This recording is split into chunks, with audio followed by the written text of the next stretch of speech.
enter the Holy of Holies. I enter through the blood of the Lamb. Shalom, shalom, shalom, toute la famille, shalom, frères et sœurs, shalom, tous ceux et celles qui nous écoutent ce matin. Nous bénissons le Seigneur une fois de plus ce matin pour la grâce qu'il nous fait, alléluia, d'être sur pied.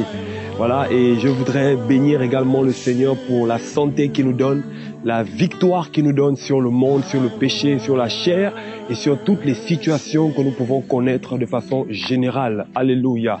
J'aimerais encourager quelqu'un ce matin, tant que le Seigneur a renouvelé le souffle de vie ce matin, c'est parce qu'il a un projet, il a un plan pour toi. Alléluia. La Bible dit, je connais les projets que j'ai formés pour toi, les projets de paix et non de malheur, afin de te donner un avenir et de l'assurance. Le Seigneur a un projet pour toi, c'est pourquoi ce matin, il a bien voulu renouveler le souffle de vie. Sois béni, sois fortifié au nom de notre Seigneur Yehoshua. Alors nous avons commencé un temps de partage sur l'état de l'homme et sa restauration. Nous voulons continuer ce matin, alléluia, par la grâce du Seigneur. Nous allons continuer par la grâce du Seigneur. Je crois que ces temps nous encouragent. Je crois que ces temps nous font du bien. Alors nous voulons bénir le Seigneur pour l'intelligence qu'il renouvelle, pour nous permettre de comprendre les Écritures de façon différente. Alléluia. Moi, le premier. Alors je nous invite ce matin encore dans la parole du Seigneur parce que c'est elle qui donne la vie, c'est elle qui donne la force, c'est elle qui ouvre l'intelligence, c'est elle qui nous donne les capacités pour pouvoir faire la volonté du Seigneur. Alléluia. Donc, nous parlons depuis quelques jours justement de l'état de l'homme et de sa restauration. Nous avons vu dans les enseignements précédents que l'homme est pécheur et il est séparé de Dieu. L'homme est pécheur de par sa nature, de par ses pensées, de par ses actions. Et quand même, il ne pratique pas des choses qui ne plaisent pas au Seigneur de façon physique, mais l'état spirituel de son âme, de façon foncière, est totalement éloigné du Seigneur. Et rien qu'à cause de cela, il est destiné à la perdition éternelle. Nous avons vu ce texte dans Ésaïe 59. Et d'ailleurs, nous avons cité le texte de Romains chapitre 3, à partir du verset 23, où il est écrit que tous ont péché et sont privés de la gloire du Seigneur. Alors, nous avons compris que le Seigneur a un plan. Quand même, l'être humain, alléluia, a péché. Le Seigneur est venu chercher et sauver ceux qui étaient perdus. Alors, nous voulons continuer et parler ce matin de la restauration de cet être humain qui, justement, est éloigné du Seigneur à cause du péché. Et comment le Seigneur se prend-il pour restaurer les hommes? Dans l'ancienne alliance, notamment le temps passé avec les Hébreux, le Seigneur avait mis en place des lois et le moyen qu'il utilisait pour racheter son peuple Israël, c'était au travers du sang des agneaux, au sang des bêtes qui étaient tuées chaque jour, chaque fin d'année pour expier, couvrir le péché du peuple. Mais aujourd'hui, étant donné que nous sommes passés de la loi au temps de la grâce dans lequel nous sommes, n'est-ce pas, l'animal par excellence que le Seigneur Elohim, Dieu Tout-Puissant, a préparé pour l'humanité, pas seulement pour Israël, s'appelle Jésus-Christ de Nazareth, Yeshua Mashiach. Souvenez-vous du texte qui se trouve dans l'évangile de Jean au chapitre 1 verset 29.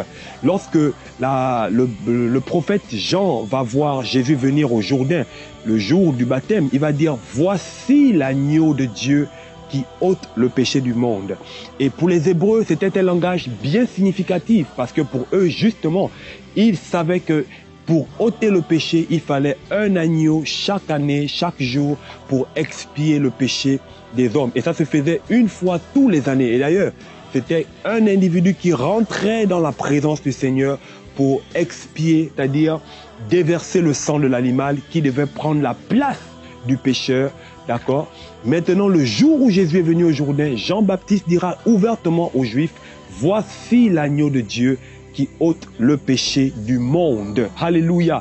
Ce texte se trouve dans Jean 1, 29. Donc Jésus, ce matin, est l'agneau de Dieu qui ôte le péché du monde. Je ne sais pas ce qui condamne ta vie. Je ne sais pas ce qui te cloue. Je ne sais pas ce qui t'empêche d'aller plus loin avec le Seigneur. Je ne sais pas ce qui t'empêche de marcher dans la foi, la sanctification. Je ne sais pas ce qui t'empêche de percer dans l'esprit avec le Seigneur. Mais j'aimerais te présenter quelqu'un ce matin. L'agneau de Dieu qui ôte le péché du monde. Et cet agneau, c'est un agneau sans tache. C'est un agneau sans défaut. C'est un agneau parfait. La Bible nous enseigne qu'il est né sans péché. Alléluia. Il est parfait. Il est pur. Il est sans péché. D'ailleurs, nous allons lire un texte dans le livre de Pierre. 1 Pierre chapitre 1 verset 18. Il est écrit, sachant que ce n'est pas par des choses corruptibles comme de l'argent ou de l'or que vous avez été rachetés de votre vaine manière de vivre que vos ancêtres vous avaient transmise, mais par le sang précieux du Mashiach, comme d'un agneau sans défaut et sans tache. Donc, je résume ce passage. Il est dit ici que ce n'est pas par l'argent ni par de l'or, ce n'est pas par les efforts humains que notre péché est expié. Ce n'est pas en faisant des grands sacrifices, ce n'est pas les voyages qu'on peut faire aujourd'hui à Jérusalem, ce n'est pas le nombre d'argent qu'on donne dans la corbeille, ce n'est pas le nombre de dons caritatifs qu'on peut faire ici et là, mais c'est par le sang précieux de quelqu'un qui est mort à la croix du calvaire. La Bible dit, rappelez-vous, le texte le plus connu de la Bible, Jean chapitre 3 verset 16, car Dieu a tant aimé les hommes qu'il a donné son Fils unique, Jésus-Christ de Nazareth, afin que quiconque croit en lui ne périsse pas, mais qu'il ait la vie éternelle. Dans les prochains enseignements, nous verrons encore plus loin comment de façon pratique cela se fait. Mais j'aimerais te dire ce matin qu'un seul nom, une seule personne, le sang d'un seul être est capable de purifier ton péché. C'est la personne de Jésus-Christ de Nazareth. Alors j'aimerais prier avec toi ce matin. Alors je prie ce soir que le Saint-Esprit convainc ton cœur de péché, de jugement et de justice, que le Seigneur t'amène à fléchir devant lui, afin que tu réalises qu'il t'aime, qu'il t'a aimé, depuis même avant que tu ne sois formé dans le sein de ta mère. Il avait préparé le prix, le plan de salut pour toi. C'est pourquoi ce matin, je prie au nom de Jésus-Christ de Nazareth, que là où, alléluia, le péché t'avait condamné, il est l'agneau de Dieu qui ôte le péché du monde. Là où tu te sentais cloué, qu'il vienne te relever. Là où tu te sentais condamné, qu'il vienne te pardonner. Que son sang ce matin vienne purifier tous tes péchés et ta conscience morte. Au nom de Jésus-Christ de Nazareth. Alléluia. Amen. Soyez bénis.